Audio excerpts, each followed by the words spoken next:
right, I'm back with a hat because my hair was insane, so we're getting a rare hat appearance. Back with another Destiny video, and I wanted to talk about something that was kind of circulating yesterday.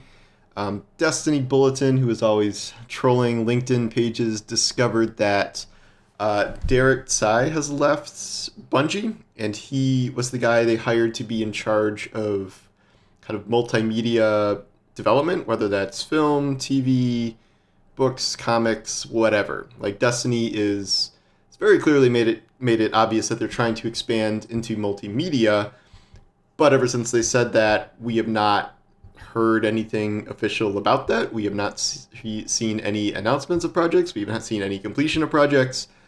So Derek leaving has raised a few questions. I do not think this is some sort of symbol that Destiny is abandoning its multimedia plans or that things are not going according to plan. It is a little strange that the guy they hired to do this has left before they've even announced a multimedia project of any scale. However, I think there are two things that probably happened here. We're one of the two things, or both. First of all, Derek was hired in, I have this pulled up, February of 2022. So he has been there over a year. He has certainly been doing something during that time, whether that's kind of formulating ideas for projects, reaching out to partners for projects.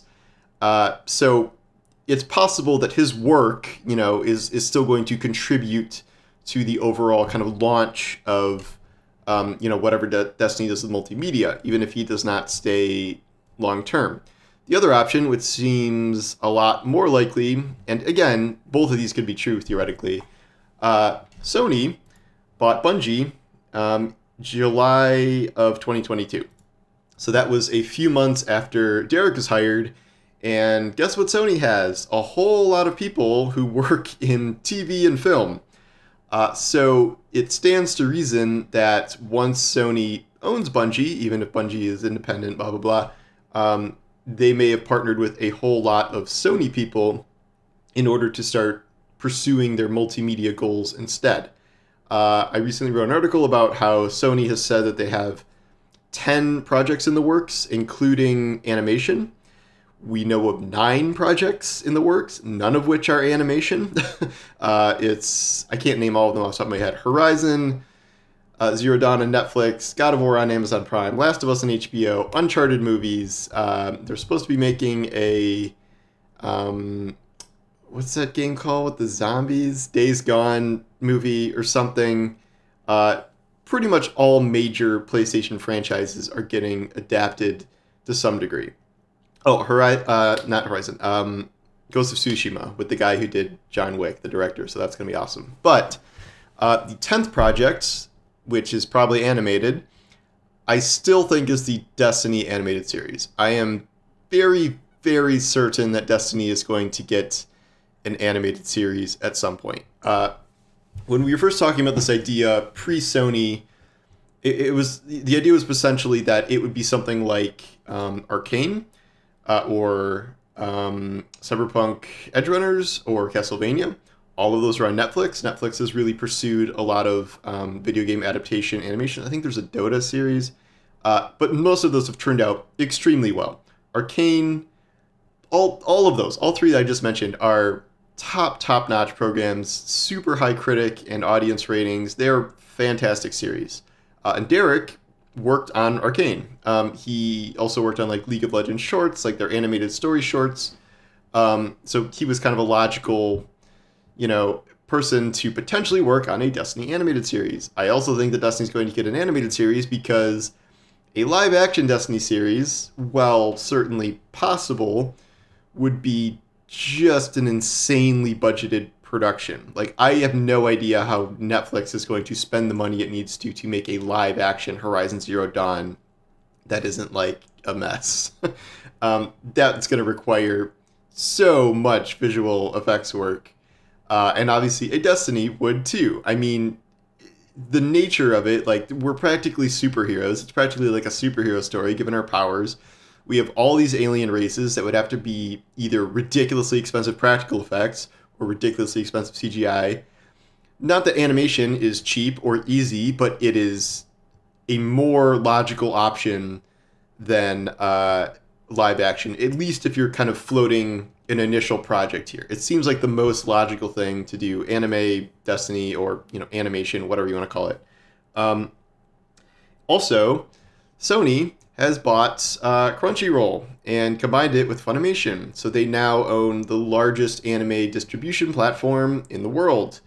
That has things like Demon Slayer, which is one of the most watched programs in the world of anything, because especially overseas, I read somewhere like 20% of Japan, everybody in Japan watches Demon Slayer every week, and it's done really well in the U.S. I think the movie made like almost $500 million at the box office, and it was like 4 episodes of the show strung together for the Mugen Train arc. So it really does make a lot of sense that rather than maybe going to Netflix, like that could have been the original plan, that maybe Sony is just going to do something directly and put it on Crunchyroll, which would be pretty logical. So I don't think we need to start reading into this idea that the guy they had doing multimedia stuff left.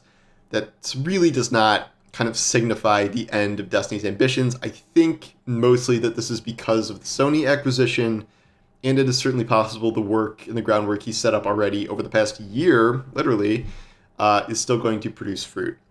The main question I have is not whether Destiny gets an animated series, but when it will be announced, when it will be released, and what it will cover. The general consensus has been that it does seem unlikely that they will directly adapt game storylines, because I would not say that there are all that many game storylines that would really work for direct adaptation based on how Destiny tells its stories.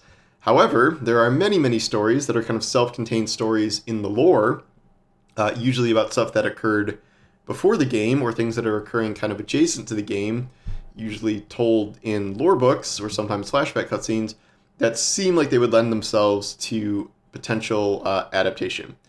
And we could do stuff with... I wouldn't imagine we're going to just not have any current Destiny characters in something like this. I guess Cyberpunk Edgerunners did that, and it worked out pretty well, but my guess would be that they still use existing characters, which would likely mean they use their existing voice actors. Obviously, the big tragedy is the death of Lance Reddick. I assume, obviously, if Zavala was going to appear in an animated series, Lance would have voiced him. So that can no longer happen. So I would assume whatever project goes forward would probably not include Zavala, because I don't think they're going to recast his voice work. But I'm still excited about potential Destiny multimedia projects. It's just taking a long time for them to arrive, similar to how it's taking a long time for Destiny's incubated projects to arrive, but I still believe it's happening, despite this new news that the multimedia guy left. So we will look for an announcement on that, hopefully within the next year. I don't know. We'll see. But that is my take on the current situation. Thanks for watching, and I will talk to you soon. Take care.